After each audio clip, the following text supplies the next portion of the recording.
Okay sir, तो finally बहुत wait करने के बाद आ गई अपनी स्पाइडरमैन नो वे होम। मैंने फर्स्ट डे फर्स्ट शो देखा था, उसके बाद फिर से एक बार और देख के आया क्योंकि मुझे ये मूवी कतई से भी ज्यादा जहर लगी। मार्वल फैंस ने जितनी उम्मीदें करी थी इस मूवी से, तो किसी भी चीज में मार्वल वालों ने पानी नहीं फेरा। बोल सकते हो कि थाली में मस्त आपको आपका फेवरेट फूड सजा के दे दिया। सो मैं अपना पर्सनल रिव्यू एकदम लास्ट में दूंगा वीडियो के। फिलहाल वीडियो में आते हैं, क्लिप्स थोड़ी कम होंगी ऑब्वियसली क्योंकि मूवी बहुत ही न्यू है, तो झेल लेना थोड़ा। बट स्टिल मैं ट्राई करूंगा कि डिटेल में सब कुछ कवर कर सकूं, एक्सप्लेन के साथ साथ हल्का सा ब्रेकडाउन भी दे सकूं। हालांकि पहले बता दो, स्पॉयलर्स भर भर के होंगे, तो अगर मूवी देखने का मन है तो इस वीडियो को देखने से पहले ही देख लेना, नहीं तो फिर मज़ा नहीं आएगा। और उससे पहले सब्सक्राइब बटन भी दबा दो जाके, क्योंकि मुझे पता है आपके अंदर का स्पाइडी सेंस भी टिंगल कर रहा होगा बटन दबाने के लिए, तो कर दो। Now let's start and you all just have to sit down, keep calm and listen to me। Movie start होती है एग्जैक्टली उसी पॉइंट से जहां ये एंड हुई थी स्पाइडरमैन फार फ्रॉम होम में। जहां याद होगा तो मिस्टीरियो ने खुलेआम भरे समाज में पूरी दुनिया को बता दिया था कि पीटर पार्कर ही स्पाइडरमैन है। इस बात से हर कोई बंदा जान जाता है स्पाइडरमैन की रियलिटी, लेकिन पॉजिटिव वे में नहीं। सब इसको एज अ विलन की नज़र में देख रहे होते हैं, क्योंकि मिस्टीरियो जो विलन था उसने मरते मरते पीटर की इमेज की वाट लगा दी थी। तो पब्लिक की नज़र में अपना पीटर अब डेविल बन गया होता है। इसके साथ बस इसकी गर्लफ्रेंड होती है जो रियल लाइफ में भी है, ज़ेंडाया, और इसका बेस्ट फ्रेंड भी होता है नेड, और साथ में हैप्पी और एंट में तो रहेंगे ही। बाकी एवेंजर्स वगैरह तो इसके दोस्त थे नहीं, स्पेशली अर्थ के जितने भी सुपर हीरोज थे वो इसके दोस्त नहीं थे, डॉक्टर स्ट्रेंज को छोड़ के, वो भी आगे आएगा। टोनी इसकी इस टाइम पे काफ़ी हेल्प कर देता अगर वो जिंदा होता, RIP। खैर यहाँ स्विंगिंग के टाइम अपने को एक बस में रॉजर का ऐड देखने को मिलता है, तो एक लाइव ड्रामा शो होता है जो फिलहाल डिज्नी प्लस के रनिंग शो हॉकाई में देखने को मिला था, याद होगा तो इससे ये समझ में आ रहा है कि हॉकाई और स्पाइडरमैन इन दोनों की टाइमलाइन में ज़्यादा डिफरेंस नहीं है। खैर यहाँ पीटर उसके साथियों को उठा के ले जाते हैं डैमेज कंट्रोल वाले लोग। कॉमिक्स एंड MCU दोनों में इन डैमेज कंट्रोल वालों का सीन ये होता है कि सुपर हीरो लोग जब रायता फैलाते हैं तो ये लोग बटोरने के लिए आते हैं। सो इस वजह से पीटर उसके साथियों से लोग पूछताछ करने लगते हैं, क्योंकि इसके ऊपर मिस्टीरियो का मर्डर का चार्ज लगा होता है। और साथ में लंदन में जो धूम धड़ाका हुआ था उसके पीछे जो ड्रोन्स थे स्टार्क इंडस्ट्रीज वाले, वो भी पीटर के अंडर ही थे उस टाइम पे। इस वजह से FBI यहाँ पर स्टार्क इंडस्ट्रीज को भी सीज कर देती है। अब रूमर्स आ रहे हैं कि फ्यूचर में आगे जाके स्टार्क इंडस्ट्रीज को अपने अंडर कर लेगा रीड रिचर्ड्स, जो फैंटास्टिक 4 टीम का मेंबर होता है। ये मूवी भी MCU के अंदर आने ही वाली है। खैर अब यहाँ एंट्री होती है मेरे फेवरेट नेटफ्लिक्स कैरेक्टर की, मैट मर्डॉक, बोले तो डेयरडेविल। जिन लोगों ने नेटफ्लिक्स की 3 सीजन वाली डेयरडेविल सीरीज देखी होगी उन्हें ये सीन बहुत जहर लगा होगा, जैसे मुझे। और जिनको नहीं पता तो बता दूं, नेटफ्लिक्स में मार्वल के छोटे सुपर हीरोज की अपनी अलग ही दुनिया चलती है। बट अब फाइनली डेयरडेविल को MCU के अंदर दिखा के ये प्रूव कर दिया गया कि चलो ये भी सेम यूनिवर्स के ही हैं, कोई अलग नहीं है। ये स्ट्रीट लेवल सुपर हीरोज होते हैं। सो डेयरडेविल भी एक सुपर हीरो ही होता है, अपने प्रोफेशनल लाइफ में एक टॉप लेवल का वकील होता है और अपनी प्राइवेट लाइफ में एक सुपर हीरो होता है। और साथ में इसके विलन को, मतलब किंगपिन को, इसे भी अपने को हॉकाई की सीरीज में दिखा दिया गया। तो अब छोटे लेवल में भी मजा आने वाला है। खैर यहाँ पर मैट पीटर का केस हैंडल करता है और फिर पीटर बोरिया बिस्तर पैक करके अपनी आंट मे के साथ हैप्पी के अपार्टमेंट में आ जाता है ताकि दुनिया वालों से थोड़ा छुप सके। और शायद मैं बताना भूल गया कि आंट मे और हैप्पी का यही रिसेंट में ही ब्रेकअप हो जाता है। ओह, फीलिंग सैड विद 69 अदर्स। अब रात में पीटर अपनी जानेमन से फेस टाइम करता है, मतलब वही MJ से, और यहाँ ये बोलता है कि जब से इसको एक मकड़ी ने काटा है तब से इसकी लाइफ पूरी चेंज हो गई है। तो अब ये MCU में फर्स्ट टाइम कंफर्म किया गया है कि टॉम हॉलैंड वाले पीटर का ओरिजिन भी बाकी सभी पीटर पार्कर जैसा ही है।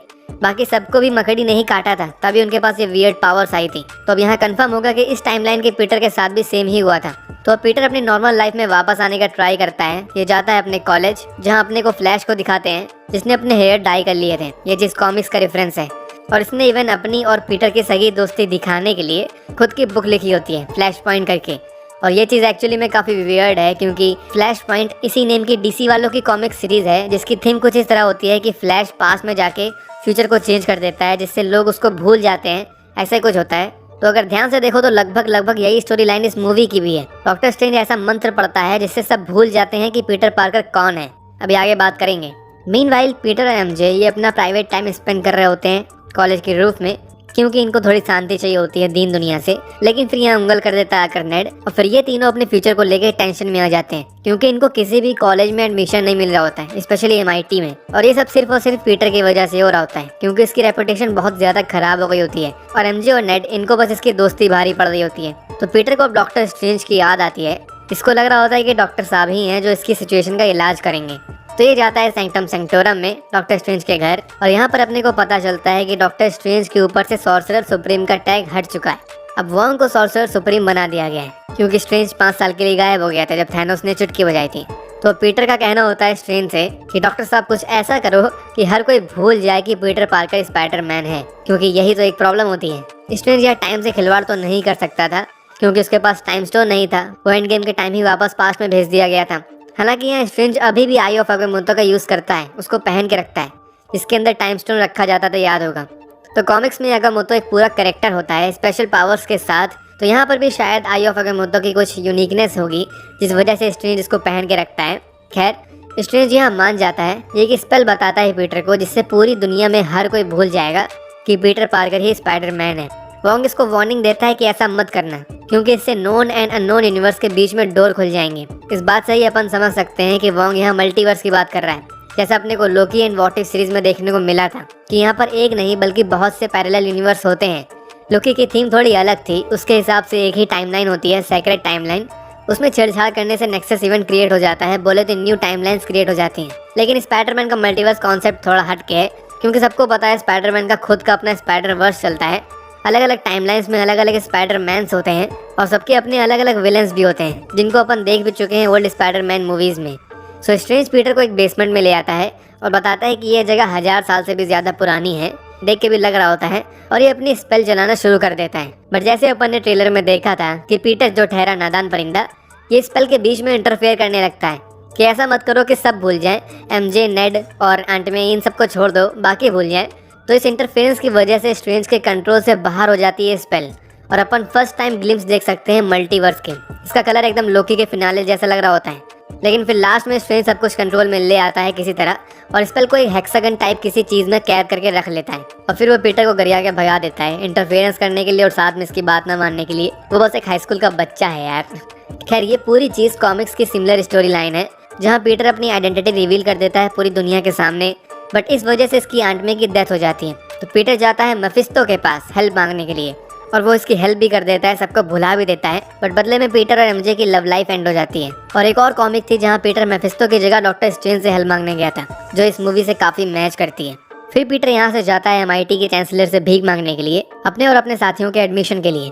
और अब इस पॉइंट से मूवी में चिल्स आना स्टार्ट हो जाते हैं, क्योंकि यहाँ एंट्री होती है मूवी के फर्स्ट विलेन की, डॉक्टर ऑटो ऑक्टेवियस। नाम तो सुना ही होगा, वही स्पाइडरमैन 2 वाला फेमस विलेन। तो अब ये इस यूनिवर्स में कहाँ से आया? सो ऑब्वियसली डॉक्टर स्ट्रेंज ने जो पहले स्पेल करी थी उससे मल्टीवर्स के दरवाजे खुल गए थे कुछ क्षण के लिए, जिस वजह से अदर यूनिवर्स के वो लोग यहाँ पर आ गए जो पीटर पार्कर को किसी तरह से जानते थे, जैसे डॉक्टर ऑटो ऑक्टेवियस। ये अपने टोबी मैगवायर वाले पीटर को जानता था, सो इसकी काफी तगड़ी फाइट होती है इस वाले टाइमलाइन के पीटर से। ये इसे पहले अपना ही पीटर समझता है, बट जब ये पीटर का थोपड़ा देखता है तब इसे रियलाइज होता है कि ये तो कोई और है, ये तो कोई बच्चा ही है। और ये पीटर की नैनो टेक्नोलॉजी अपने टेंटिकल्स में लगा लेता है। ये कोई WTF मूवमेंट नहीं था। नैनोटेक की MCU में एक खासियत होती है कि दूसरी टेक्नोलॉजी को लर्न करके उसके साथ अडेप्ट हो जाती है, तो यही हुआ था यहाँ भी। बट ये चीज करना डॉक्टर ऑक्टोपस की सबसे बड़ी गलती होती है, क्योंकि फिर इनके टेंटिकल्स का कंट्रोल पीटर के पास आ जाता है और डॉक्टर ऑक्टोपस अपने टेंटिकल्स से बोल रहा होता है, लिसन टू मी। ये डायलॉग तो सुना है शायद। तो ये फाइट तो पीटर जीत जाता है, बट तभी यहाँ आ जाता है सेकंड विलन, ग्रीन गॉब्लिन। इसका नाम भी सुना ही होगा, स्पाइडरमैन 1 मूवी का इनफेमस विलेन। और हाँ, बता दो, जितने भी ओल्ड कैरेक्टर्स यहाँ आ रहे हैं, जितने भी विलेंस, सबकी कास्ट पुरानी वाली ही है। लिटरली में एक भी बंदा चेंज नहीं किया गया और यही चीज इसको काफी औसम बनाती है, तभी तो मल्टीवर्स देखने में मजा आएगा। खैर, यहाँ डॉक्टर स्ट्रेंज बीच में पीटर को उठा के ले जाते हैं गॉब्लिन और पीटर की फाइट होने से पहले, और ये डॉक्टर ऑक्टोपस को कैद कर लेते हैं और साथ में लिजर्ड को भी, जो विलेन था द अमेजिंग स्पाइडरमैन 1 मूवी का। डॉक्टर स्ट्रेंज के हिसाब से ये हरामी का बच्चा इन्हें गटर में मिला था, जो हमें अमेजिंग स्पाइडरमैन मूवी से भी याद होगा कि ये हमेशा गटर में ही रहता था, छिपकली कहीं का। तो अब स्ट्रेंज पीटर को वही सब समझाते हैं। इस पर से छेड़छाड़ करने की वजह से दूसरे यूनिवर्स के विलेंस इस यूनिवर्स में आने लगे हैं। तो ये पीटर को एक जॉब देता है कि तुम जाओ और बाकी सभी दूसरी दुनिया वालों को जो यहाँ आ गए हैं उनको पकड़ के लाके कैद करो। और पीटर फिर अपनी साथियों की हेल्प लेता है, नेट और MJ की, और इससे फिर टकराता है electro, the amazing Spiderman 2 movie का विलेन। हालांकि यहाँ थ्योरीज आ रही हैं कि ये बंदा, मतलब ये वाला इलेक्ट्रो, अमेजिंग स्पाइडरमैन मूवी वाला इलेक्ट्रो नहीं है। बहुत से रीजंस है। पहला तो इसका ग्लो अप, ऑब्वियसली कितना चोमू टाइप का बंदा था ये उस मूवी में, बट अब यहाँ पर इसका कॉन्फिडेंस अलग ही लेवल का होता है भाई। और साथ में इसका लुक भी काफी ज्यादा चेंज हो गया है as compared to the movie. और साथ में ये बहुत बार बोलता भी है कि इस यूनिवर्स में इसको अलग टाइप का फील हो रहा है, अलग टाइप की बिजली महसूस हो रही है। और सबसे बड़ी चीज कि अमेजिंग स्पाइडरमैन 2 मूवी में इलेक्ट्रो को कभी नहीं पता चल पाया था कि स्पाइडरमैन आखिर कौन है। तो इसे यहाँ कैसे पता चला कि पीटर पार्कर ही स्पाइडरमैन है। तो ये सारी हिंट है कि शायद ये ओल्ड इलेक्ट्रो का एक वेरिएंट हो, बट वो वाला इलेक्ट्रो शायद ना हो। ये चीज़ कंफर्म तो नहीं है, बट थ्योरीज के हिसाब से यही है। खैर, फिर आते हैं फोर्थ विलन पे, सैंडमैन, जिसको अपन ने स्पाइडरमैन 3 मूवी में देखा था। ये बंदा वैसे कोई स्पाइडरमैन का जानी दुश्मन टाइप नहीं होता, इसको सिर्फ अपनी बेटी चाहिए होती है। स्पाइडरमैन 3 मूवी में भी लास्ट में ये अच्छा बंदा बन गया था, तो इस वजह से यहाँ पर भी स्टार्ट में ये पीटर की हेल्प करता है इलेक्ट्रो को पकड़ने में, और फिर पीटर इन सबको कैद करके बेसमेंट में ले आता है। और अब लास्ट में बचता है सिर्फ एक विलन, जो पहले भी दिखाया गया था, ग्रीन गॉब्लिन, जो ये खुद पीटर के पास चला आता है, बेसिकली आंट मे के पास आ जाता है। इसको ढूंढने की जरूरत ही नहीं होती, और वो भी एकदम सीधा बंदा बन के आता है, क्योंकि याद होगा तो गॉब्लिन वैसे कोई बुरा बंदा नहीं था, काफी अच्छा साइंटिस्ट था, लेकिन जब इसका दिमाग सटक जाता है तब ये खूंखार बन जाता है, साइकोमैनियक टाइप होता है। तो पीटर इसको बेसमेंट में लाता है और स्ट्रेंज इसको भी कैद कर लेता है। और डॉक्टर स्ट्रेंज जब एक बॉक्स टाइप कुछ लाता है जिसको बोलते हैं, रहन दो, बहुत अजीब नाम है इसका, बेसिकली इसमें वही स्पेल होती है ओल्ड वाली, और एक बटन होता है जिसको दबाते ही ये सारे जितने भी लोग मुंह उठा के इस यूनिवर्स में आ गए हैं, सबके सब वापस से अपने यूनिवर्स में चले जाएंगे। लेकिन तभी यहाँ सबको पता चलता है कि जितने भी विलेंस यहाँ पर आए हैं वो सबके सब अपनी टाइमलाइन में या फिर अपने यूनिवर्स में मर चुके हैं, मतलब जान से मर चुके हैं लिटरली। लिजर्ड, इलेक्ट्रो, गॉब्लिन, याद होगा सबके सब मर गए थे। तो अब इसका मतलब स्ट्रेंज ने अगर इन सबको इनके यूनिवर्स में वापस भेजा तो ये सबके सब मर जाएंगे, इनकी एग्जिस्टेंस खत्म हो जाएगी। तो अब यहाँ सीन ये होता है कि आंट में इस साइड पीटर को ये बोल रही होती हैं कि तुमको इन सभी दूसरी दुनिया से आए हुए लोगों की हेल्प करनी चाहिए। इन सब के अंदर कुछ फ्लॉज हैं, बट वो ठीक किए जा सकते हैं। लेकिन डॉक्टर स्ट्रेंज के अंदर कोई दिल नाम की चीज़ नहीं होती, और एक तरीके से गलत भी नहीं होता ये। इसके हिसाब से ये सब विलेंस हैं और ये ऑलरेडी अपने यूनिवर्स में मर चुके हैं, तो अब ये इनकी किस्मत है, उसको चेंज नहीं किया जा सकता। ये लोग जहाँ से आए हैं इनको वहाँ भेजना ही पड़ेगा। और अगर व्हाट इफ सीरीज में डॉक्टर स्ट्रेंज का एपिसोड देखा होगा तो वहाँ पर जस्ट इसका ऑपोजिट हुआ था स्ट्रेंज के साथ। इसकी गर्लफ्रेंड हर टाइमलाइन में मर जा रही थी और स्ट्रेंज उसे हर बार बचाने का ट्राई करता था। वो किस्मत को बीट करने का सोचता था बट कर नहीं पाया था। तो यहाँ पर अब पीटर इसका मूड बदल जाता है। ये सभी विलेंस को वापस मरने के लिए नहीं जाने देना चाहता, ये उन सबको ठीक करना चाहता है और उसके बाद सबको वापस उनके यूनिवर्स में भेज देगा। कितना अच्छा बंदा है पीटर विलेंस को ठीक कर रहा है बताओ। तो ये स्ट्रेंज से वो बॉक्स छीन लेता है और इनका टॉम एंड जेरी स्टार्ट हो जाता है। यहाँ एक WTF मोमेंट आता है जब स्ट्रेंज पीटर की बॉडी से उसकी सोल निकाल देता है, मतलब वही जो एस्ट्रल प्रोजेक्शन होता है, जैसे स्ट्रेंज और हल्क के साथ भी हुआ था। हालांकि यहाँ पर पीटर के अपनी बॉडी से बाहर होने के बावजूद ये अपनी बॉडी को मूव कर पा रहा होता है और स्ट्रेंज इस चीज़ को देख के नामुमकिन बोलता है, क्योंकि सच में ऐसा करना इम्पॉसिबल होता है किसी के लिए भी। अब इस चीज़ का एक्सप्लेनेशन बस यही है कि पीटर का स्पाइडी सेंस बहुत ज़्यादा स्ट्रॉन्ग होता है, जिस वजह से इसकी बॉडी अपने आप मूव कर रही होती है। कॉमिक्स में स्पाइडी सेंस सिर्फ एक सेंस नहीं होता, मतलब फिजिकल एबिलिटी नहीं होती कोई। इस सेंस से स्पाइडरमैन मल्टीवर्स के बीच में वाइब्रेशंस फील कर लेता है। मतलब एक स्पाइडरमैन अगर स्पाइडर सेंस फील कर रहा है तो पूरे मल्टीवर्स में हर स्पाइडरमैन को इसके वाइब्रेशंस फील होंगे। ऐसा कुछ लॉजिक होता है इसका कॉमिक्स में। तो इससे समझ में ये आ रहा होता है कि पीटर का स्पाइडर सेंस कितना ज़्यादा स्ट्रॉन्ग है। मीनवाइल स्ट्रेंज और पीटर इनकी फाइट स्टार्ट हो जाती है मिरर डायमेंशन के अंदर, जैसा अपन लोगों ने डॉक्टर स्ट्रेंज 1 मूवी में देखा था। काफ़ी अच्छे सीन देखने को मिलते हैं यहाँ पर भी, बट जैसा किसी ने एक्सपेक्ट नहीं किया था, पीटर डॉक्टर स्ट्रेंज को बीट कर देता है, हरा देता है, क्योंकि डॉक्टर साहब के मैजिक से ज़्यादा पीटर की मैथमेटिक्स स्ट्रांग होती है। वाह। और ये डॉक्टर स्ट्रेंज को वही मिरर वर्ल्ड में छोड़ के भाग जाता है, उनकी रिंग भी चुरा लेता है, जिससे अब वो वहीं पर फंस जाते हैं। और फिर पीटर यहाँ से सभी विलेंस को लेके हैप्पी के अपार्टमेंट में चला जाता है। आई वॉज लाइक, सच में इतना बड़ा वाला गधा है ये, मतलब मोस्ट इनफेमस विलेंस को आज़ाद कर दिया इसने। और अपार्टमेंट में टोनी की मशीन रखी होती है जिससे ये अपने सूट्स वगैरह बनाया करता था और भी बहुत सी चीज़ें बनाया करता था उससे। सो ये उसी का यूज़ करके सबको हील करना स्टार्ट करता है। सबसे पहले नंबर आता है डॉक्टर ऑक्टोपस का और ये उनको हील भी कर देता है पूरी तरह। स्पाइडरमैन 2 से याद होगा तो डॉक्टर ऑक्टेवियस भी कोई बुरे इंसान नहीं थे, वो काफ़ी अच्छे साइंटिस्ट थे। वो बस इनके टेंटिकल की चिप शॉर्ट सर्किट हो गई थी, जिस वजह से इनका दिमाग सटक गया था। तो पीटर अब वापस से इन्हें सही कर देता है, सो ये वापस से वही भोला सा आदमी बन जाता है। लेकिन ऑसबॉर्न बोले तो ग्रीन गॉब्लिन, जिसको पीटर और आंट में सही बंदा समझ रहे थे, ये अपना असली रंग दिखा देता है। ये अपने गॉब्लिन वाले रूप में था स्टार्ट से ही और इसको भी शौक नहीं था वापस से अपने यूनिवर्स में जाने का। बताया था सटका हुआ बुढ़ा था ये। तो इसकी वजह से यहाँ हर विलेंस अपने अपने रास्ते निकल जाते हैं। इलेक्ट्रो, सैंडमैन, लिजर्ड सब, और गॉब्लिन और पीटर की दमदार फाइट स्टार्ट हो जाती है। कॉमिक्स के अकॉर्डिंग भी ग्रीन गॉब्लिन स्पाइडरमैन का सबसे बड़ा वाला विलन था और वहाँ इसने ग्वेन स्टेसी को भी मार डाला था। बट अब यहाँ MCU के अंदर गॉब्लिन आंट मे को जान से मार डालता है और चला जाता है। और सच में ये सीन बहुत ही ज़्यादा वाला सैड था, बहुत ज़्यादा वाला इमोशनल था। एकदम वैसा ही था जैसे हर स्पाइडरमैन मूवी में अंकल बेन के मरने का सीन होता था। इवन सेम डायलॉग भी मारती है आंट में, जो दोनों मूवीज में अंकल बेन ने भी मारा था मरने से पहले, कि बड़ी ताकत के साथ आती है बड़ी जिम्मेदारी। तो यही बोलते हुए आंट में चल बसती हैं। हालांकि यहाँ पर अपने को ज़्यादा बुरा लग रहा होता है आंट में का, क्योंकि फर्स्ट काफ़ी सही लगती थी वो, और सेकंड उनको काफ़ी मूवीज़ में अपन ने देख लिया था। So again feeling sad with 69 others, जिसमें हैप्पी भी इन्वॉल्व है क्योंकि लास्ट में ये भी यहाँ आ गया था और इसको भी काफ़ी बुरा लगा था आंट मे की डेथ का, और लास्ट में पीटर FBI से बच के भाग गया था। सो मूवी में ये पॉइंट था जहाँ पीटर का ऑब्वियसली दिल जिस्म जान सब टूट जाता है, ये सबसे दूर चला जाता है, और इस साइड नेड और MJ ये पीटर को ढूंढने का ट्राई कर रहे होते हैं, और नेड के पास डॉक्टर स्ट्रेंज की रिंग होती है पोर्टल खोलने वाली, जिससे ये तुरंत यूज करना भी सीख जाता है, जबकि डॉक्टर स्ट्रेंज को बहुत मेहनत करनी पड़ी थी। इसका आंसर खुद मूवी में दिया गया है कि नेड ने ऐसा कैसे किया, क्योंकि इसकी ग्रैंडमा बोलती है कि इसके हाथों में जादू है और तभी इसके हाथों में खुजली भी होती है मतलब ये पैदाइशी जादूगर है बोल सकते हो तो अब ये पोर्टल ओपन करता है, पीटर को ढूंढता है और पोर्टल से निकल के आता है स्पाइडरमैन, लेकिन दूसरे यूनिवर्स का, मतलब एंड्रू गारफील्ड वाला स्पाइडरमैन, द अमेजिंग स्पाइडरमैन, जो मेरा फेवरेट स्पाइडरमैन है अभी तक का। इस वजह से मैं सीन में गला फाड़ के चिल्ला रहा था, बस ढोल बजाने की कमी थी, मैं इतना ज़्यादा खुश था। और जैसे इसके कुछ टाइम बाद नेड अगेन ट्राई करता है और इस बार पोर्टल से निकल के आता है टोबी मैगवायर, मतलब अपना ओरिजिनल स्पाइडरमैन। इसके तो अलग ही लेवल के चिल्स आए थे भाई साहब, बहुत ही खतरनाक सीन था ये, स्पेशली स्पाइडरमैन यूनिवर्स के फैंस के लिए, मतलब तीनों स्पाइडरमैन सेम यूनिवर्स में, बस यही तो देखना था। मार्वल वालों को पता है फैंस को क्या चाहिए। और पहले तो एंड्रू गारफील्ड को ऑस्कर दो भाई, बंदे ने क्या एक्टिंग करी है हर इंटरव्यू में जाके, एक भी प्रॉपर हिंट नहीं दी जिससे प्रूफ हो सके कि ये मूवी में है, तो हमको कुछ सीखना चाहिए इससे। नाउ भी सब जाते हैं पीटर के पास, टॉम हॉलैंड वाले पीटर के पास। मैं सबके नेम ही बोलूँगा क्योंकि सबके नेम सेम ही हैं, पीटर पार्कर, और पीटर 1, पीटर 2, पीटर 3 करके बहुत ज़्यादा कन्फ्यूज़न हो जाएगा, इनको खुद हो गया था मूवी में, तो मैं क्या हूँ फिर। तो अब ये दोनों टोबी और एंड्रू ये टॉम को सांत्वना देते हैं, बेचारे का दिल हल्का करते हैं अपनी स्टोरी बता के कि इन्होंने भी अपने यूनिवर्स में अंकल बेन को खोया था, जैसे पीटर ने अभी अपनी आंट मे को खोया। एंड्रू ने तो इवन अपने अंकल बेन को खोया था, फिर अपनी गर्लफ्रेंड को अपने सामने मरते हुए देख लिया था।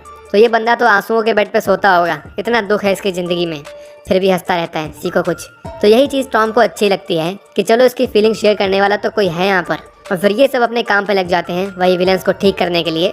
ये तीनों बहुत ही जल्दी क्योर बना लेते हैं सारे विलेंस का। अब लोग बोल रहे थे कि इतनी जल्दी कैसे कर लिया इन्होंने, बट लॉजिकली एकदम सही चीज़ है, क्योंकि टोबी खुद बोलता है कि ये सालों से गॉब्लिन का इलाज करने का सोच रहा है, और एंड्रू ने तो खुद दोनों विलेंस को मारा था, इलेक्ट्रो, लिजर्ड, तो इसे भी पता था कैसे क्या करना है। इस वजह से ये लोग बहुत जल्दी क्योर बना लेते हैं और फिर ये तीनों टीम की तरह काम करते हैं। और टॉम जे जोना जेमसन की लाइव वीडियो में आता है और सभी विलेंस को इन्विटेशन देता है लाइव स्टैचू ऑफ लिबर्टी में आने का। सबको वही स्पेल वाला बॉक्स दिखाता है बेसिकली, और धमकी देता है जान से मारने की, ताकि सब मटक मटक किसके पास आ जाएं।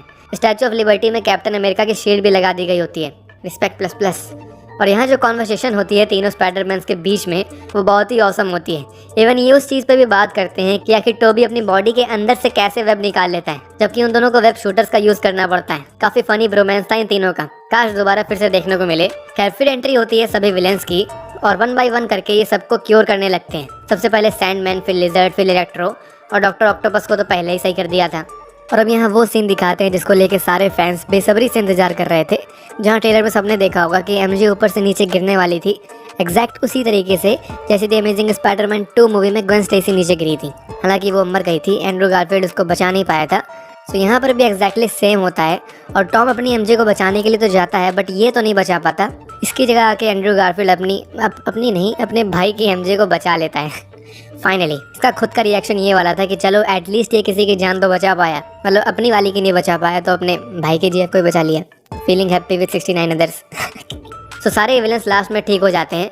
डॉक्टर स्ट्रेंज भी पोर्टल के थ्रू वापस आ जाता है, और फिर जाके यहाँ आ जाता है ग्रीन गॉब्लिन, जो अपना पंपकिन बॉम्ब उसी स्पेल बॉक्स के अंदर डाल देता है, जिससे फिर से अगेन मूवी के स्टार्ट जैसा पूरा मल्टीवर्स ओपन हो जाता है, और डॉक्टर स्ट्रेंज को कंट्रोल करने का ट्राई करने लगता है। और इस साइड टॉम और गॉब्लिन इनकी फाइट होती है, जहां टॉम इससे जान से मारने का ट्राई करने लगता है, आंट मे का बदला लेना होता है इसे, पर टोबी से रोक लेता है क्योंकि ये ऐसा नहीं कर सकती, बड़ी ताकत के साथ आती है बड़ी जिम्मेदारी। सो ये गॉब्लिन को भी हील कर देता है और वो वापस से अपने सही वाले माइंड में आ जाता है। बट अपन देख सकते हैं कि मल्टीवर्स के डोर से और भी बहुत सारे विलेंस और कैरेक्टर्स आने लगते हैं धीरे धीरे, वो सभी लोग जो किसी और यूनिवर्स में पीटर पार्कर को जानते होते हैं। इनकी लिस्ट बहुत लंबी हो सकती है, जैसे Mary Jane, Harry, Gwen Stacy, Venom, Rhino, और भी बहुत से हो सकते हैं। तो इन सबको इस यूनिवर्स में आने से रोकने का बस एक ही तरीका होता है अब, कि हर कोई भूल जाए कि कौन है आखिर पीटर पार्कर, मतलब वही स्टार्ट वाली स्पेल। बस इस बार कोई भी याद नहीं रखेगा कि कौन है पीटर पार्कर, सब भूल जाएंगे, इवन खुद डॉक्टर स्ट्रेंज भी। सो ये बहुत बड़ा सेक्रीफाइस होता है, बट पीटर इस सेक्रीफाइस के लिए रेडी हो जाता है। ये सबसे अपना गुड बाय बोलता है, दोनों पीटर से, फिर अपने दोस्तों से। अगेन काफ़ी इमोशनल मोमेंट था ये, फीलिंग सैड विद 69 अदर्स और फिर डॉक्टर स्ट्रेंज ये स्पेल कंप्लीट कर देता है, मतलब अब मल्टीवर्स के डोर क्लोज हो जाते हैं, और जितने भी लोग यहाँ आए थे दूसरे यूनिवर्स से, वो सब अब गायब हो जाते हैं, मतलब अपने अपने यूनिवर्स में वापस चले जाते हैं, सारे विलेंस और अपने लवली नेबरहुड स्पाइडरमैन्स। और अब इस यूनिवर्स में हर कोई भूल जाता है कि पीटर पार्कर कौन है। सबको ये पता होता है कि इस यूनिवर्स में स्पाइडरमैन है, लेकिन पीटर पार्कर कौन है ये किसी को नहीं पता होता। एक तरीके से पूरी एग्जिस्टेंस खत्म हो जाती है इस बंदे की। अब इसके बहुत से WTF क्वेश्चंस हो सकते हैं, बट उसके आंसर अपने को आने वाली फिल्म्स में ही देखने को मिलेंगे। जैसे अगर हर कोई भूल गया पीटर के बारे में, तो अगर किसी ने ओल्ड यूट्यूब रिकॉर्डिंग्स वगैरह देख ली पीटर की तो क्या होगा। ऐसे ही बहुत से क्वेश्चंस हैं जिसके आंसर फिलहाल अपने को नहीं पता। खैर लास्ट में सब खत्म होने के बाद पीटर जाता है नेड और MJ के पास, ये सोच के कि उनको अपने बारे में बताएगा तो उन्हें सब याद आ जाएगा। इसने ऐसा प्रॉमिस भी किया था पहले, बट उनको कुछ याद नहीं आता इसे देख के। और पीटर जब देखता है कि MJ को चोट लगी है तो लास्ट फाइट में उसे लग गई थी, और साथ में ये दोनों MIT के लिए बहुत ज़्यादा एक्साइटेड होते हैं, तो पीटर अपने कदम पीछे हटा लेता है क्योंकि ये समझ जाता है कि इसके दोस्तों की लाइफ बेटर एंड सेफ होगी अगर ये उनसे दूर रहा तो। और ये चीज़ एक्चुअली बाकी सभी स्पाइडरमैन मूवीज़ में अपने को देखने को मिली थी।